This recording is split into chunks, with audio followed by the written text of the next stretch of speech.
Hi guys, உங்கள் GM தமிழா இன்னைக்கு வந்து என்ன பத்தி பேச போறோம் அப்படின்னு பாத்தீங்கன்னா, அரசியலை பத்தி நம்ம சேனல்ல வந்து இந்த மேலுக்கு வந்து அடிக்கடிக்கு வீடியோ போடலாம்னு சொல்லிட்டு ஒரு பிளான். அதுல முதல் கட்டமாக வந்து நம்ம வந்து ஒரு 4 மாசம் முன்னாடியே நம்ம வந்து பிளான் பண்ணி வச்சுட்டோம். அதுல என்னென்ன அப்படின்றதுன்னா, ஒரு கருத்து கணிப்பு, யாரு கூட கூட்டணி போறாங்க, 2026ல 4 சிஎம் வேட்பாளர் இருக்காங்க இல்லையா? அது என்ன நடக்க போகுது? எப்படி கூட்டணி அமைப்பாங்க? என்ன சாத்தியக்கூறு இருக்கு? அந்த மாதிரி டீட்டெயிலா வந்து பேச போறோம். இந்த வீடியோ வந்து நிறைய பேருக்கு வந்து அரசியலை பத்தி தெரிஞ்சுக்கணும்னு ஆசைப்படுறவங்களுக்கு ஒரு சின்னதா ஒரு வீடியோ வந்து கிளாரிபிகேஷனுக்காக தான் அந்த வீடியோ போடுறேன். கண்டிப்பா அந்த வீடியோ வந்து யூஸ்ஃபுல்லா இருக்கும். ஜிஎம்எஸ் தமிழை வந்து ஃபர்ஸ்ட் டைம் பார்க்கணும்னா மறக்காம வந்து சப்ஸ்கிரைப் பண்ணிடுங்க. வீடியோ வந்து ஸ்கிப் பண்ணாம பாருங்க. அப்பதான் சொல்லிக் கொடுத்து முழுமையாக வந்து சேரும். வாங்க வீடியோக்குள்ள போகலாம். வீடியோ வந்து ரொம்ப லென்த்தாக கொண்டு போறதுல ஷார்ட்டா ஸ்வீட்டா முடிச்சிடலாம். ஏன்னா வந்து ஃபர்ஸ்ட் டைம் இந்த வீடியோ வந்து அரசியலை பத்தி பேசும்போது அதை நான் உங்களுக்கு வந்து புரிதலுக்காக சின்னதா முடிச்சிடலாம். ஃபர்ஸ்ட் வந்து நம்மளுடைய தமிழ்நாட்டோட சிஎம் வேட்பாளர். இது வந்து மற்ற கட்சிகள் வேட்பாளரை போட்டிடுவாங்க சிஎம்க்கு. ஆனா பட் வந்து அந்த அளவுக்கு பப்ளிசிட்டியில பிரபலம் இல்லாதனால முதல் இடத்துல இருக்க திமுக, 2வது இடத்துல இருக்க அதிமுக, 3வது இடத்துல இருக்குது சீமான், தமிழக வெற்றி கழகம் 4 பேரை வந்து சிஎம் வேட்பாளரா வந்து போட்டிடுறாங்க. இதுல வந்து என்னென்ன மாதிரி கருத்து கணிப்பு மக்களுக்கு வந்து சொல்றாங்க அப்படின்றது பின்னாடி பார்க்க போலாம். இவங்களோட எப்படி இருக்கு இப்போதைக்கு நம்ம அரசியல் பிம்பம் அப்படின்னு சொல்லுவாங்க இல்லையா? இப்போ வந்து இவர்தான்ப்பா சிஎம் அப்படின்னு ஒரு நிறைய பேருக்கு தோணும். நிறைய பேருக்கு வந்து ஆல்ரெடி கணிச்சு வச்சிருப்பீங்க. இப்போ மக்களோட கருத்து என்னன்றது ஃபர்ஸ்ட் தெரிஞ்சுக்கலாம். அதுக்கப்புறம் ஒரு கண்டன பேசும்போது நம்மளுக்கு வந்து யூஸ்ஃபுல்லா இருக்கும்னு நினைக்கிறேன். இப்போ வந்து நான் வந்து கிட்டத்தட்ட வந்து 4 மாசத்துக்கு முன்னாடியே வந்து 2026ல யார் முதலமைச்சர், மக்கள் விருப்பம் எங்க இருக்கு அப்படின்னு பத்தி நம்ம வந்து கேட்டிருந்தோம். அதுல கிட்டத்தட்ட வந்து ஒரு 1400 பேர் வந்து ஓட் போட்டிருக்கீங்க. மிகப்பெரிய ஒரு சந்தோஷம். ஏன்னா வந்து இதெல்லாம் வந்து மக்களுக்கு வந்து எடுத்துட்டு போறதுக்கு யூஸ்ஃபுல்லா இருக்கும். இதுல வந்து தமிழக வெற்றி கழகம் 44%, டிஎம்கே 17%, ஏடிஎம்கே வந்து 23%, சீமான் அவர்கள் வந்து 16% போட்டிருக்காங்க. இது வந்து மக்களோட கருத்து. இப்போ வந்து நம்மளோட சேனல் வந்து பார்த்துட்டு இருக்காங்க அப்படின்னா, ஒரு சப்ஸ்கிரைபர்ஸ் எந்த மாதிரி லெவல்ல இருக்காங்க அப்படின்னு பார்த்தீங்கன்னா, இந்த ஸ்டேஜ்ல தான் இருக்கிறாங்க. அப்போ வந்து 1400 பேர் வந்து ஓட்டு போட்டிருக்காங்க. 1400 பேர் ஓட்டுல வந்து லீடிங்ல இருக்குது டிவிகே. ஆனா பட் வந்து ஒட்டுமொத்த தமிழ்நாட்டு மக்களும் அதே நிலைமையில இருந்தா டிவிகே தான் வாய்ப்பு. ஆனா பட் வந்து அது வந்து நம்ம வந்து நடக்குமான்றது பொறுத்து தான் பார்க்கணும். ஏன்னா வந்து எப்படி மாறும் அரசியல்ல அப்படின்றது வந்து நம்ம வந்து டைரக்டா வந்து கணிக்க முடியாது. அதுதான் சொல்ல வரோம். அதே மாதிரி நிறைய பேர் நினைக்கலாம், டிஎம்கே வந்து என்னப்பா 17% போட்டு வச்சுக்கிற, நான் சீமான் வந்து 16% போட்டிருக்கேன் அப்படின்னு கேட்கலாம்.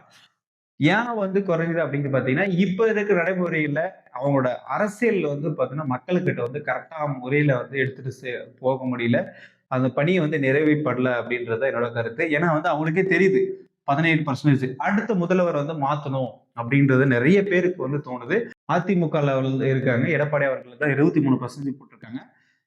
அதுக்கப்புறம் சீமான் அவர்கள், ஏப்பா சீமான் அவர்கள் முதலமைச்சர் வரக்கூடாது அப்படின்னு கேட்டீங்கன்னா, இதுக்கு முன்னாடி காலகட்டத்துல விஜய் வரத்துக்கு முன்னாடி வந்து சீமான் அவர்கள் வந்து ஒரு மிகப்பெரிய ஒரு பிம்பத்தை கிரியேட் பண்ணி ஒரு முதலமைச்சர் வேட்பாளரா வந்துருவாரு அப்படின்னு வந்து எதிர்பார்த்துட்டு இருந்துச்சு. ஏன்னா அதுக்கப்புறம் என்ன பண்ணுச்சுன்னா, டிவிகேன்றது விஜய் அவர்கள் வந்து தனியா கட்சி ஆரம்பிச்சதுனால அவங்களோட இளைஞர்கள்லாம் வந்து விஜய் பக்கம் நிறைய பேர் வந்துட்டாங்க. அதுக்கு முன்னாடி வந்து எந்த பக்கம் போகுதுன்னு தெரியாம ஒரு மாற்று கட்சி வேணும்னு சொல்லிட்டு நான் தமிழர் வந்து ஆதரிச்சுட்டு இருந்தாங்க 3 வாட்டி வரைக்கும்.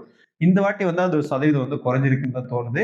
விஜய் அவர்கள் வந்து டாப்ல இருக்காங்க. இது ஏடிஎம்கே வந்து இதுல இருக்காங்க அப்படின்றது உங்களுக்கு எல்லாருக்கும் தெரிஞ்சிருக்கும். நீங்க வேணும்னா நம்ம சேனல்ல போஸ்ட்ல வந்து இருக்கும். நீங்களே வந்து பாருங்க, ஓட் பாருங்க. நம்ம வந்து இது எந்த எடிட்டும் எதுவுமே பண்ணவே கிடையாது. இப்போ ஓட்டு சதவீதம் வந்து பார்த்துட்டோம்.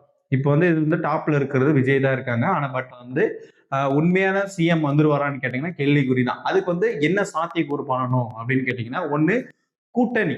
கூட்டணி வந்து தரமா பண்ணணும். அது மட்டும் இல்லாம மக்கள்கிட்ட வந்து அவங்களுக்கு வந்து என்ன வந்து நடவடிக்கை எடுப்பாங்க, எப்படி வந்து மக்கள் வந்து கொண்டு போவாங்க. அவங்களுக்கு இதுக்கு கொள்கை, அவங்களுக்கு கோட்பாடுன்னு சொல்லுவாங்க இல்லையா? அதெல்லாம் வந்து கரெக்ட்டா வந்து எடுத்துட்டு போணும். அது எடுத்துட்டு போலன்னா, கண்டிப்பா மக்கள்கிட்ட இருந்து விஷயம் சாத்தியக்கூறு ஆகாது. இப்போ இருக்கிறத பொறுத்தவரைக்கும் என்னன்னா, ஒண்ணு ஏடிஎம்கே இல்ல டிஎம்கே 2 பேர்ல தான் வந்து பார்த்தீங்கன்னா சிஎம் வரதுக்கான வாய்ப்புகள் இருக்கு. அதுல கூட்டணி. இதுல வந்து பார்த்தீங்கன்னா, ஏடிஎம்கே அவர்கள் வந்து கரெக்டான கூட்டணி அமைச்சு இது போட்டியிட்டாருன்னா கண்டிப்பா வெற்றி பெறதுக்கான வாய்ப்புகள் வந்து அதிகமா இருக்கு. ஏன்னா வந்து இப்ப இருக்கிறது மக்கள் வந்து பார்த்தீங்கன்னா திமுக மேல அதிருப்தியில் இருக்கிறனால மாற்று கட்சி வேணும். அது வந்து சிஎம் ஆகணும் அப்படின்னு கேட்டீங்கன்னா எடப்பாடியாருக்கு தான் வாய்ப்புகள் அதிகமா இருக்கு. அதே மாதிரி சீமான் அவர்களும் விஜய் அவர்களும் சேர்ந்து போட்டிட்டாங்களா அப்படின்னா ஒரு வாய்ப்பு வந்து இருக்குது. ஏன்னா இதுல 2 பேர்ல யாருன்னா ஒருத்தர் சிஎம்மா இருக்கலாம். இல்ல 2 வருஷம் இவங்க 2 வருஷம், அவங்க 2 வருஷம் இருக்கலாம். இதுல 2 பேரும் போட்டிட்டாலும் அடுத்த ஒரு சிஎம் எடுக்கிறதுக்கான வாய்ப்பு இருக்கு. இவங்கள போட்டிட்டாலும் சிஎம் இருக்கிறதுக்கான வாய்ப்பு இருக்கு. இவங்க தனிச்சு போட்டியிடுறாங்க. அவங்க கூட்டணி கட்சிகள் ஆல்ரெடி இருக்கிறனால கண்டிப்பா இவங்களோட வேட்பாளர் வந்து ஸ்டாலின் அவர்கள் தான் வந்து வேட்பாளர் இருப்பாரு. இப்போ இந்த மாதிரி 4 பேர் இருக்காங்க இல்லையா? ஒண்ணு எடப்பாடியார்கள் வந்து வெற்றி பெறணும் அப்படின்னா, இன்னும் வந்து கூட்டணி வந்து நல்லா பலப்படுத்தணும்.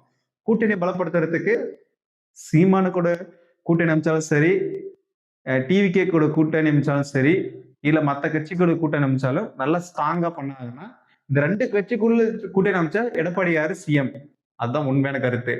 பட் இதுல எதுவுமே கூட்டணி வைக்காம தனியா தனிச்சா போட்டிடுறேன், நான் மத்த கட்சி கூட சேர்ந்து போட்டிடுறேன் அப்படின்னாருன்னா கடுமையான போட்டி இருக்கும்.